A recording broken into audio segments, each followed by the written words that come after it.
I wanted to let you know about a campaign that I'm taking part in called hashtag 2Pods a Day. It's designed to introduce you to 2 independent podcasts every day for the month of July. We hope to give visibility to some great indie podcasts that you probably haven't heard of. Hashtag 2Pods a Day encourages you to listen more, listen indie. Find more shows like mine by following hashtag 2Pods a Day on Twitter and on Facebook. Do you know what day it is? It's June 25th, and that's the anniversary of the Battle of the Little Bighorn. Do you do anything on June 25th? Does anything come to mind for you over the years on this date? I do remember June 25th as the date of a really important historic event in our nation's history. It was certainly important to the American Indian people who were engaged in the Battle of the Little Bighorn, or the Battle of the Greasy Grass, as they would have called it. It also changed America in some pretty interesting ways. The United States was celebrating its 100th anniversary that year. Think about that. It was July 4th of 1776 that the Declaration of Independence was ratified, and the nation got its start. Well, in 1876, the nation was celebrating its centennial, and they were looking back and thinking, "Wow, we've come a long way, and we're now a world power. We've survived a civil war." And while they were celebrating in Philadelphia, word came that George Armstrong Custer, one of America's heroes, had been wiped out at the Little Bighorn in far distant Montana territory. And it was a shock to the nation.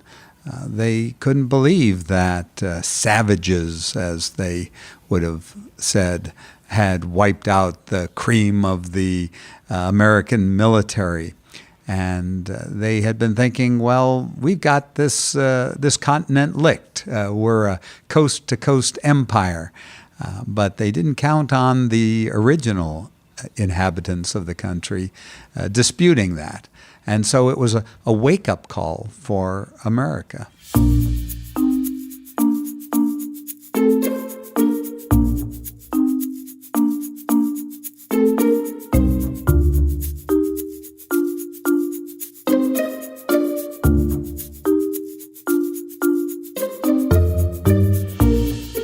I'm Tim O'Brien. In this episode of the Shaping Opinion podcast, we're joined by Andy Masich. He's an accomplished historian and the head of the Heinz History Center in Pittsburgh. He's an author, and he's also a college history professor at Carnegie Mellon University. The premise of our podcast is simple. We talk about the people, events, and things that have shaped the way we think. Today we're going to talk with Andy about one of the most widely known and perhaps misunderstood battles in American history, Little Bighorn. With your background, can you explain how you came to have an interest in this particular battle and also in Western history? I grew up in New York, and as a boy, as a teenager, my family moved west. And as I got to Arizona, where I went to high school, I started asking questions about things that I was interested in, like the Civil War. I wanted to know what happened in the West during the Civil War. And I found that there wasn't much to read. And I ended up writing the books that I always wanted to read. I've written books about the Civil War in Arizona. My latest book is called Civil War in the Southwest Borderlands. I just contributed to a book called Soldiers in the Southwest Borderlands. And I've worked with American Indian people, especially Cheyennes and Arapahoes, to interpret history in the 1860s in the far west using ledger drawings or artwork done by warrior artists depicting their coups and their combat. So those have been my interests in Western history over the last decade or two. Do you remember when you first learned about the Battle of Little Bighorn? I'm sure that I was probably 9 or 10 years old when I first heard of Custer's Last Stand. I even remember as a boy dressing up the kids in the neighborhood as soldiers, as cavalrymen, and as Indians, and staging mock battles.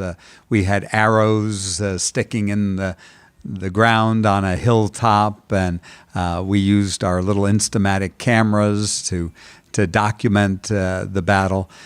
So I remember that it was certainly part of the culture when I was a boy, whether it was cartoons making fun of Custer's Last Stand, or sometimes Custard's Last Stand, or whether it was songs like the comic song, they were sure of victory, the men of the 7th Cavalry, as they rode along, rode along. Then from the rear a voice was heard, a brave young voice with a chilling word, rang out loud and clear, "What am I doing here?" And so these were songs that were on the radio that made those references to historic events. And I remembered seeing the Errol Flynn movie, They Died with Their Boots On, made in the 1940s, which was, just a thrilling Western adventure movie that cast George Armstrong Custer in the heroic martyr role. So that's what I grew up with as a kid. And when I got to the West, and especially after I met and got to know American Indian people, I realized there's another side to this story. That actually is a very good segue into my other question, because you've been to Little Bighorn. And one of the things about Little Bighorn, when we look at American history and we talk about it in the context of this podcast, and that is shaping opinion. And obviously, opinion has changed on Little Bighorn over the years. Can you describe how opinion has evolved on Little Bighorn? Well, I think today we are much more inclusive as a society. We try to walk in the other man's moccasins, and we try to imagine other points of view. And I think in early American history, that wasn't always the case. I think we took the Anglo-American point of view, and we really didn't consider those other voices in American history. So I think by the 1960s and 1970s, there was a new generation coming up, one that was more willing to listen to other people, other voices, other points of view. And this was during the Vietnam War, when many Americans were questioning their government. In schools, universities, there were sit-ins and riots and discussions in which people questioned the traditional narrative of the way things are and of American history. So I think it was then in the 1960s and 70s that these other stories started to emerge. And the story of the Little Bighorn, which was at that time called the Custer Battlefield, today we call it the Little Bighorn Battlefield, that demonstrates how the viewpoint of the American people has been shifting to be more inclusive. Today actually happens to be the anniversary. It's June 25th. On June 25th, 1876, that's basically known as the date that the American Indians defeated George Custer at Little Bighorn, which is in southern Montana. There was a lot of tension that led up to that day. The U.S. Army had been forcing Native Americans onto reservations, but there were a couple of chiefs leading the resistance, Sitting Bull and Crazy Horse. Can you tell us anything about those two?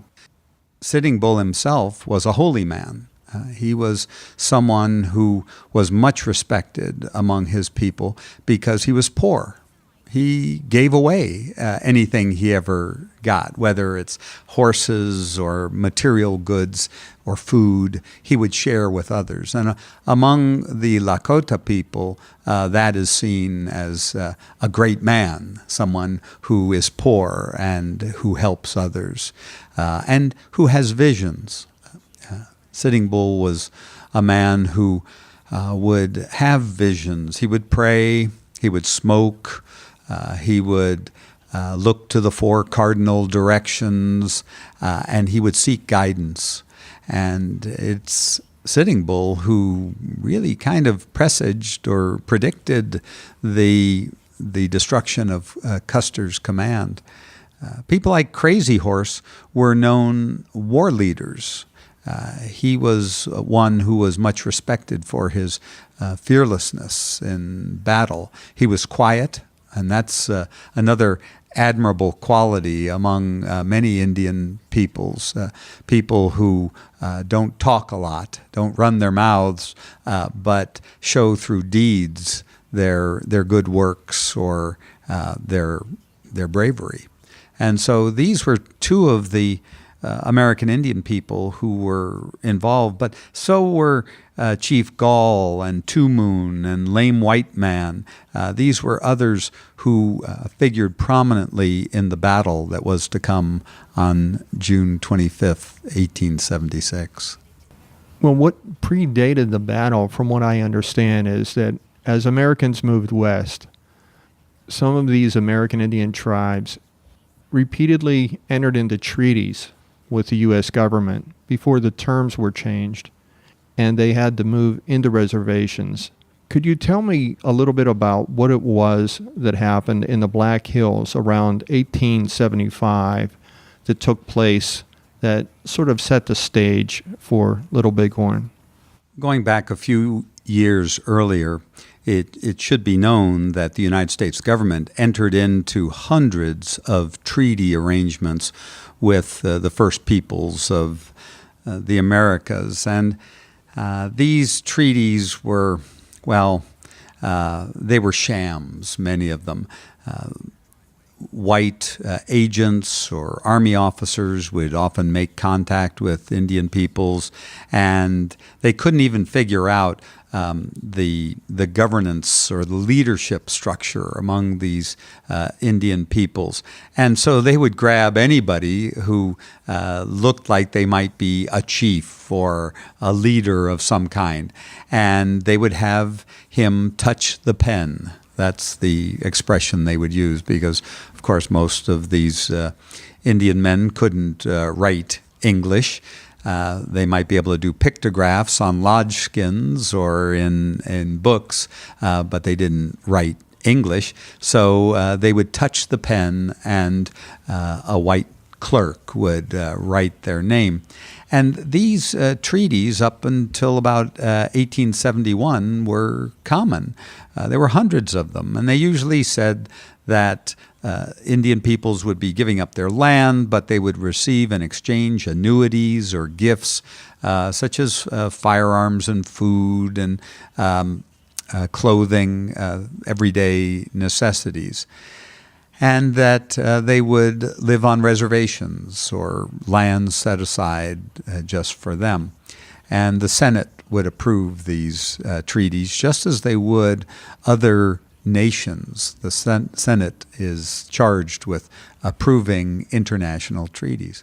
Well, about 1871, the United States government determined that all these treaties were really worthless because Indian people were wards of the government. They weren't citizens, but they were wards. They were dependents of the government. And so you really can't make treaties with people like that because they're not nations. Before 1871, Indian tribes were considered nations, and they could be dealt with on a nation-to-nation status. So in the early 1870s, the rules of engagement changed, and that was one of the things that Anglo-Americans were especially good at, is changing the rules when it benefited them. So There were, by the middle 1870s, reservations had been established. Indian peoples were told to go there. And the most sacred lands for many of the Plains Indian tribes, the Cheyennes and the Lakotas and the Dakotas and the Arapahoes, the Black Hills were sacred lands, and they were their traditional hunting lands.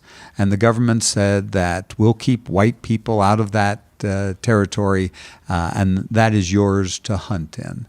But then in 1874, gold was discovered in those Black Hills, and George Armstrong Custer's 7th Cavalry went out to scout that area.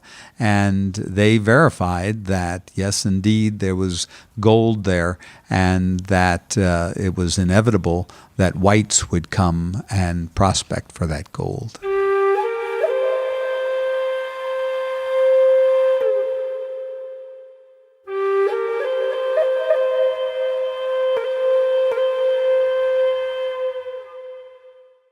That brings us to the point where tensions started to increase because there were a couple of people that we've just talked about, Sitting Bull and Crazy Horse, that were in Montana at Little Bighorn. And as certain American Indian peoples were becoming disenfranchised as a result of these broken treaties, they started to basically, literally, leave the reservation and join these chiefs at Little Bighorn. Can you describe then what happened in the weeks preceding the actual battle at Little Bighorn? The United States government knew that there were reservation Indians, people who spent most of their time on the reservation and lived on the government dole, really, the food and ammunition and clothing supplied by the government. They also knew that there were what the government called hostiles, people who refused to go to the reservation, and they continued to live the free life of the plains. Well, during the summer buffalo hunt, about the time of the Sundance, an annual religious ceremony in which people sacrificed and renewed vows and sought guidance, the people from the reservation joined the people who were considered hostiles or living off the reservation. And they joined along the Little Bighorn River, thousands of them. More than 5,000 people came together. Some people say as many as 10,000 may have created this enormous camp, more than anybody had ever seen before, more than any Indian people had ever seen before. They came together to sing, to dance, to pray, to hunt buffalo, and to be together off the reservation. And that was the situation when the government determined to crush those non-reservation Indians once and for all. The government didn't really know that all the reservation Indians had joined the so-called hostiles, but they knew that there were enough people out there causing trouble, they thought, that 3 columns were sent after them. Gibbon's column from the west, Terry's column from the east, from Fort Lincoln, and then General Crook's column from the south. And these 3 military columns with cavalry and infantry, cavalry, of course, being horse soldiers, infantry, foot soldiers, were to converge on this camp, wherever it was. And fortunately, the white soldiers had Indian scouts with them. There were Crows and Arikaras who were the avowed enemies of the Lakotas and the Cheyennes, and they helped lead the soldiers to where these big camps were. Now, right before the Battle of the Little Bighorn, there was a fight, a major battle on Rosebud Creek, and this is where General Crook and his command from the south engaged perhaps 1,000 warriors in a pitched battle, which left both sides bloodied. The soldiers kept the field for a day until they could pull their wounded together and beat a retreat to the south again. So that was sort of the opening clash of what became the Battle of the Little Bighorn. And the one character in this drama that we've talked about and we probably should get to know right now is George Custer. George Armstrong Custer. His friends and family called him Audie because when he was a boy, he couldn't say Armstrong. He said Audie, and so his father started calling him Audie, and then all of his family and friends did. He was really a clever kid, very athletic. He was a 6-footer when he joined the Army at West Point as a cadet. And he was kind of a freckle-faced, yellow-haired boy, always into mischief and prank playing. He was probably the most popular boy in his West Point class. And he was there at West Point when the Civil War broke out. In fact, his class of 1861 graduated a year early because they so desperately needed officers to help suppress the rebellion. It's a good thing that he graduated early, or he might not have graduated at all. He was the goat of the class.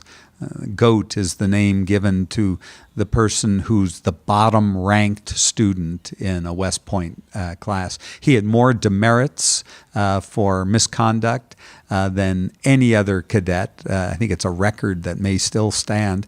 But he was very popular. And it wasn't that he was stupid. When he applied himself, he could pass his classes. He just found them boring and spent more time in playing pranks, goofing off, going off campus to visit a bar or a brothel. But he was a guy that people remembered. He was the best horseman in his class. And though he failed or nearly failed cavalry tactics, it turns out he was a natural-born soldier. Because when the Civil War began and they needed cavalry commanders, Custer was their guy. He advanced through the ranks so rapidly, he became the youngest brigadier general in the Union Army.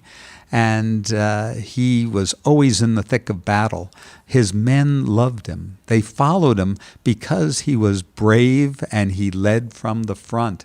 And people like Sheridan took notice. Phil Sheridan, the commander of cavalry and then a corps commander in the Union Army, a close confidant of General Ulysses Grant and William Tecumseh Sherman.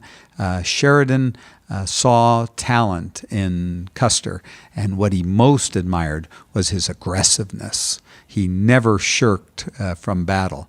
And that's one of the things that won Custer a reputation in the United States. The newspapers loved him. He was a media magnet. Of course, women loved him too. Men admired him. He had rock star kind of celebrity during and immediately after the Civil War.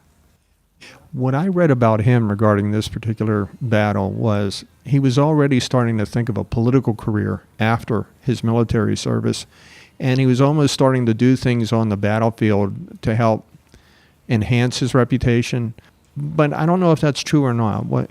I don't think that Custer wanted a life of politics. In fact, he was never happier than when he was in the saddle and in battle. He was kind of a thrill seeker, a thrill junkie, and he was physically fit and strong. He knew that leading men in battle, he felt like this was his place in life. After the war, the Army was downsized from 2 million men under arms to 25,000 men. officers who had been generals during the Civil War, like Custer, were given regular Army ranks of lieutenant and captain and major. And that was the lot that fell to Custer. So he did flirt with the idea of entering politics, but when he went campaigning with a senior politician for just a few weeks, he realized, whoa, this was not the life for him. And when he was offered a lieutenant colonelcy of the 7th Cavalry, a new cavalry regiment that was created after the Civil War, he jumped at the chance. So that's the cavalry. He was a lieutenant colonel at this time, and that's the cavalry he was leading up to Little Bighorn. Can you describe now then the day? It's June 25th, and Custer now has been told to go out and scout ahead for the size and location of these hostiles, as you describe them. What does he decide to do? Well, he's told to scout ahead, but he's told don't get too far out ahead because we need to coordinate this three-pronged convergence of columns.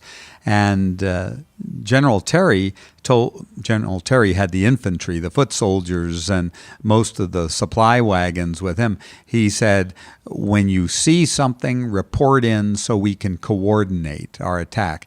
And what they wanted to do was herd those recalcitrant non-reservation Indians together. Don't let them disperse. Scatteration is what they called it. Let's group them up. Let's capture them. Let's bring them all back to the reservation. They really didn't know how many Indian people there were out there along the Little Bighorn. They guessed maybe 800 or 1,000 men, women, and children.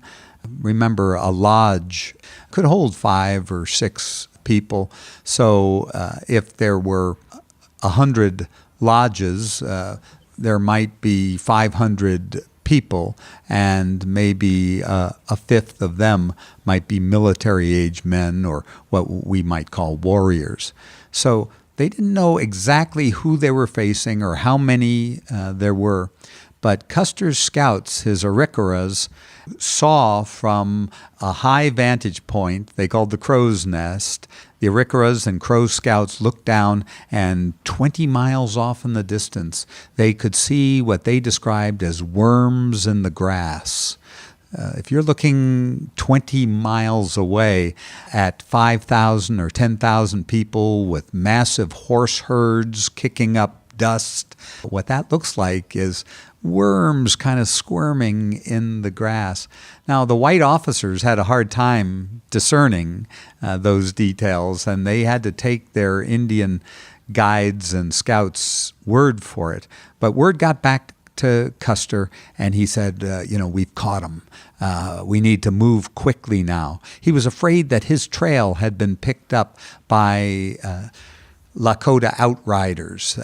His scouts had seen some 2s and 3s of horsemen cutting their trail, and they weren't sure if they had been discovered and reported or whether these were just hunters out doing their thing. But Custer was worried that the Indians would scatter and that he would lose an opportunity for a victory. And he felt like he needed a victory. He had undergone a court-martial shortly before for leaving his post. He was removed from duty for a year, and this really hurt his ego. His reputation suffered as well. His wife, Libby, Elizabeth Bacon Custer, was the light of his life, and he felt like maybe he had lost some stature in her eyes. And so he was eager to demonstrate to the world that this was the same heroic Custer who had made a reputation during the Civil War. He wanted to get in there first, and so he told his men, we're dividing into 3 columns. We're going to catch them napping. We'll catch them before they can respond, and we'll win the battle honors. And he decides to do this in the middle of the day.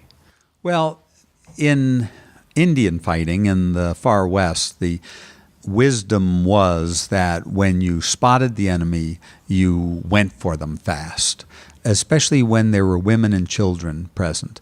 Because if there were women and children, the warriors would not generally attack. They would perhaps do a holding action to prevent an enemy from getting at the women and children and the horse herds. And so you needed to provide time for the women and children to get away. And then the warriors would scatter too, everyone going in different directions, so there wasn't an easy trail to follow. So it was conventional wisdom that when you spotted an Indian camp, that you'd go for it as quickly as you could. If you waited another day, well, that would give them a chance to disperse. So it wasn't at all uncommon for Custer to think that this was a logical strategy. He did divide his command up into three parts. One battalion under Frederick Benteen, one under Marcus Reno, and then the third and larger contingent he took with himself. And he wanted to hit the Indian village. He didn't really understand how big it was, but he thought if Reno's men could hit it at one end and Custer could ride along the Little Bighorn River and cross at some point further a mile or so upstream, that he could then hit the center of the camp or maybe the other flank of the camp, and that would demoralize the Indians, and the soldiers could ride through the camp and wreak havoc. The people in the village decided not to scatter. Can you describe how the battle unfolded? Well, it starts out with Reno attacking one end of the village with 3 companies of cavalry. And during this period, a company is only about 50 men each. He's got his Arikara scouts with him. Bloody Knife was the senior and best liked of the Arikaras.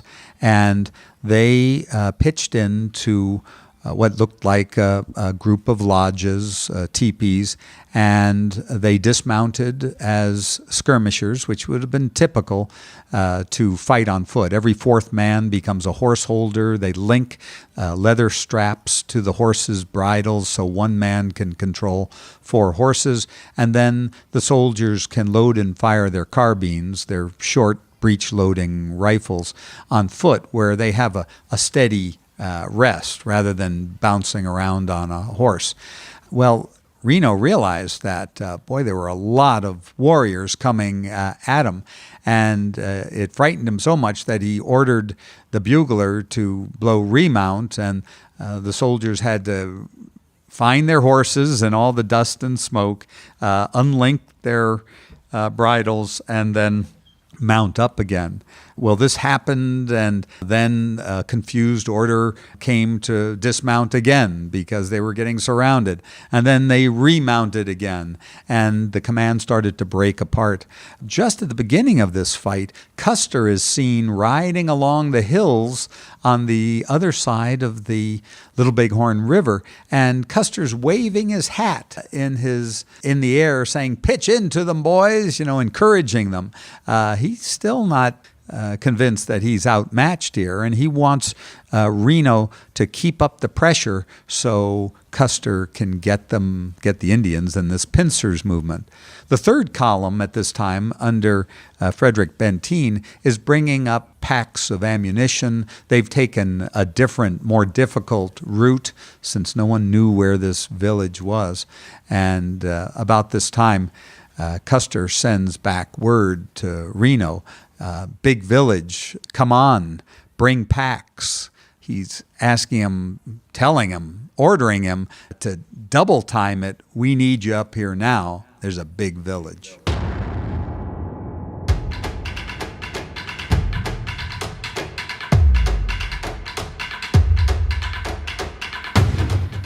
Custer himself, when he was entering the battlefield, he had 215 to 210 men under his command, and he was outnumbered by 3,000 men on the other side. And there were other reports that those men on the other side had repeater rifles that Custer may not have known about before the battle. Can you describe then the conditions, the actual combat conditions in the battle? You know, over the years, white historians have often taken the tack, well, how could Custer be defeated? There must have been something that he didn't know about. That the Indians had superior firepower, or there were just so many of them, or of course Custer, the brave, resolute Custer, would have won the day. Well, it is true that the 7th Cavalry went into battle with 700 men, and that we don't know exactly how many Indian people there were, but let's just say there were between 5,000 and 10,000 men, women, and children, and that might have left somewhere around 2,000 to 2,500 military age fighting men or warriors. So that was probably the scale of the battle. But remember that the Indian people were spread out over miles. This was a huge camp. So none of them were concentrated in one place. They were with their families. They weren't in a military force. So there was probably never more than 1,500 Indians of fighting age at any one point at any given time. Now, Custer did divide his command into smaller units, and that probably was a mistake in the face of this large encampment. There's also been a lot of talk about the firepower of the Indians. Now, some of them still had bows and arrows. Some of them had flintlock muskets. Some of them had percussion Civil War era muzzle-loading weapons. Some of them had multi-shot Winchester-style repeating rifles, not that many of them. The Army was issued a single-shot Springfield carbine, which had the advantage of very long range, longer range than anything the Indians had. And each soldier was also equipped with a 6-shot Colt revolving pistol. Custer ordered that sabers be left behind. He also ordered that the Gatling guns that had been assigned to him be left behind because they were too cumbersome. They were like field artillery. They were mounted just like a cannon on wheels, and you were cutting across country and over rough terrain. They would have just slowed up his expedition. So that's the lineup. The soldiers under Custer, 200, 250 of them, moving along a ridge top, looking to attack a village, was ready to attack a village of men, women, and children. They knew that the warriors that they faced would spend more time trying to protect their families than they would launching offensive attacks. At least that's what they supposed. But they didn't count on the numbers of warriors that could be brought to bear. So when Custer's men started advancing to the ford of the Little Bighorn that they hoped to take to enter the camp, there were already warriors streaming across the river to contest the crossing. And that's at the same time Reno is fighting in the valley below and drawing a lot of attention there. So the Indian forces are split two ways. After Reno mounts up and gets the remnants of his command back across the Little Bighorn River to some high ground, far behind Custer's command, a mile behind Custer's command. The Indians at first want to follow him, but they get word that there's another fight down near the center of the camp. And so many of those warriors withdraw, and just enough to pin down Reno's men are left in place at Reno Hill. I read something that was said actually a few years after the battle. This was from an eyewitness. He was a Lakota chief called Red Horse. And in 1881, they interviewed him. And he described Custer's last stand. And what he saw was, he said, the Indians did not take a single soldier prisoner. They killed all of them And in his words, none of them were left alive for even a few minutes.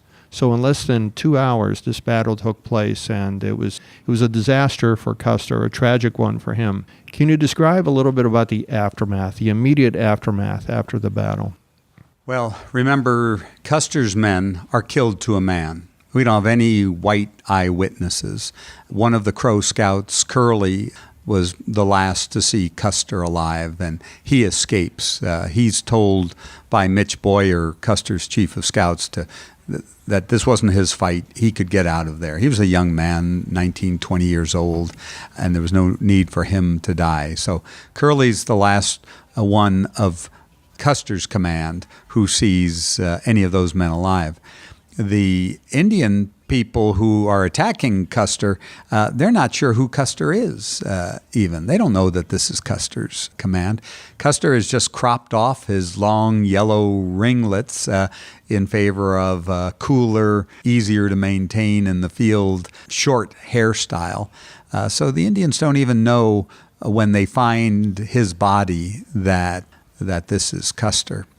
And the command under Custer's direct supervision is all strung out, quarter of a mile or so. They're found in clumps, little groupings by company. Some of them are scattered just all over the field. Some of them as far down as the ford. Some of them way up high on a hill where Custer's body was found. And it seemed that the command fell apart at the end, that company commanders were rallying points for their companies, their men.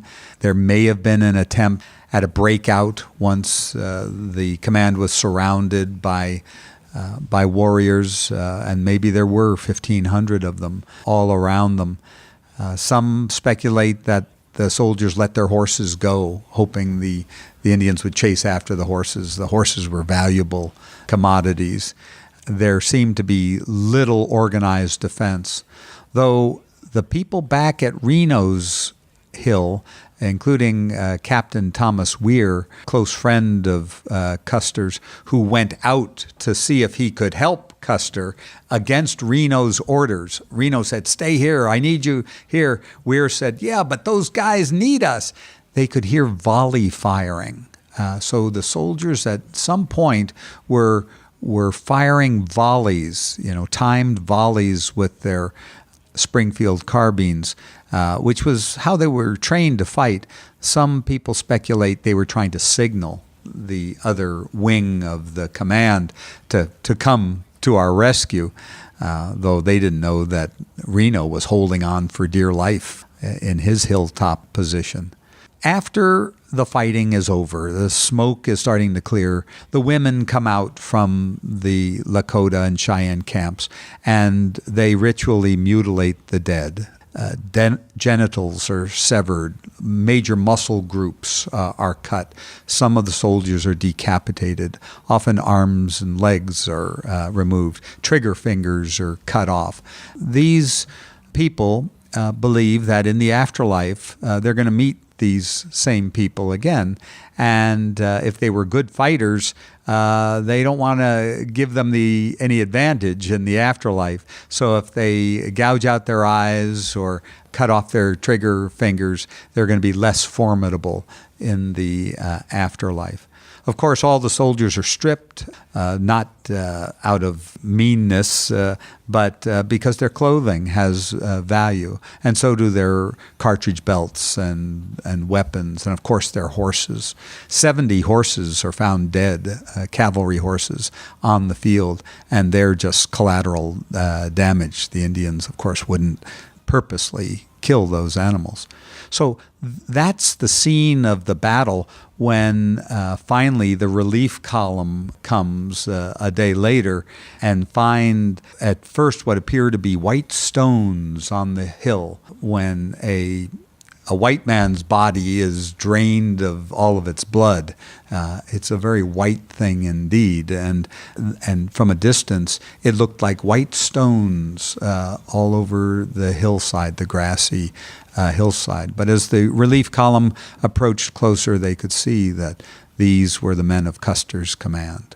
What was the reaction back east when news got back? Well, word came while the United States was celebrating its centennial in Philadelphia, and the president was there, and the people heard that Custer's command had been wiped out by Lakota people on the Little Bighorn. And first, it wasn't believed. They thought, oh, this can't be true. This must be a mistake or a rumor, because how could Custer be killed? He was our best. But soon it became apparent that these were not rumors, and immediately the headlines of the papers used the word massacre. The Custer Massacre, it was called. Now, if we had asked Crazy Horse or Sitting Bull, they would have called it a victory. From what I saw, 50 people were left dead on the American Indian side. As you mentioned, it was just catastrophic on the other side. But this was described as probably the greatest American Indian victory in the Plains Wars, and probably the worst U.S. Army defeat. They may have won the battle, but obviously they lost the war. Can you describe what happened after this battle? Well, the tide of public opinion turned against the Indians. There had been some sympathy for Indian peoples, especially after the 1864 Sand Creek massacre of Cheyenne people in Colorado. Then later on in 1867-68, Custer's 7th Cavalry went out and attacked another Cheyenne village, the village of Black Kettle on the Washita River. And people in the East said, wait, why are you attacking him? He's the peace chief. He doesn't deserve to die. And so there were many people sympathetic to the plight of American Indian people in the West. But after the Custer Massacre, as it was called then, hit the papers, there was a rush of young military-aged white men to the recruiting depots. These were Custer Avengers, and they all wanted to get out there, get a gun in their hands, and kill an Indian.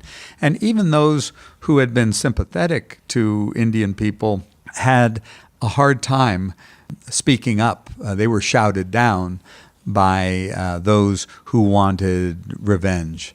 Details of the massacre victims' mutilation came out, and it was thought that the West would never be settled unless these hostiles were brought to justice and placed on reservations. So, in a way, Custer's defeat was a death knell to the free life of the Plains Indians, because an overwhelming response, a tidal wave of military might descended on the West, and those Plains Indian peoples were rounded up, herded onto reservations, and they never again were able to take the offensive. There were certainly isolated skirmishes and outbreaks. Some of the Indian people who were involved in the Little Bighorn battle went to Canada to escape from the United States forces. But the free life of the Plains Indians really started to close after the Custer battle. And then in 1890, the last gasp of the Lakotas, when Chief Bigfoot's band was massacred at Wounded Knee in 1890. That is, in many historians' eyes, the end of the Indian Wars. How did, well, all of these battles, but this one in particular, how did Little Bighorn shape the American psyche? Little Bighorn was a wake-up call to America in some ways. It reminded Americans that there were people here before the Europeans arrived, and it made them uncomfortable to think that their tax dollars and the United States government was bent on destroying those people. Yet at the same time, they believed in manifest destiny. The idea that it was America's God-given right to have an empire from coast to coast, from Atlantic to Pacific, and that native peoples who were already here were not using the land that God had given them to its highest and best use. They were dependent on the buffalo for their subsistence. And in white America's eyes, that hunting tradition was something that primitives do, not civilized people. You needed to be a farmer or a mechanic or work in a city to be a productive citizen and member of society. And so they saw these hunting peoples, these nomadic hunters of the plains, as kind of a primitive throwback and really not something that would advance a great nation. And so I think that there was discomfort over this, and there were efforts to educate and civilize, that's the word that they used, those Indian peoples who were placed on reservations. Schools were set up, Bibles were issued, plows and agricultural implements were given to these people who had grown up for generations riding horses and hunting buffalo, ranging over thousands of miles of land. And the government and most white Americans knew that by destroying the Indians' food supply, the buffalo, from which Indian peoples drew not only their food, but their clothing and their shelter. Those conical teepees were made out of buffalo hides, and the spiritual foundation of their tribes and bands and families was based on this buffalo hunting tradition. If you took that away from them, you would cripple them. You would destroy them as a people. And the Indian agents said, you know what? We need to save the man. We need to kill the Indian. We have to take away his Indianness in order to save the soul or the man. And that's what the Indian schools did. They turned those people who had lived the free life of buffalo hunting on the plains into uniform-wearing school boys and girls who were indoctrinated into white society. And so that's what changed after the Battle of the Little Bighorn as the Indian Wars came to an end. Andy Masich, thank you for being with us today. It's been my pleasure.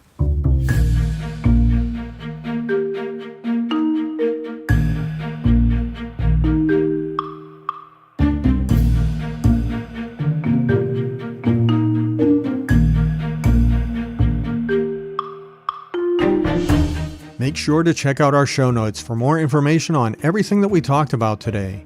You'll find a complete bio on our guest, Andy Masich, and you'll get links for more information on the Battle of Little Bighorn. You can also listen to other episodes. And don't miss the next episode. You can subscribe to the Shaping Opinion podcast in many ways, and they're all free and easy to find on iTunes and at shapingopinion.com. This is where we talk about people, events, and things that have shaped the way we think. Until next time, I'm Tim O'Brien.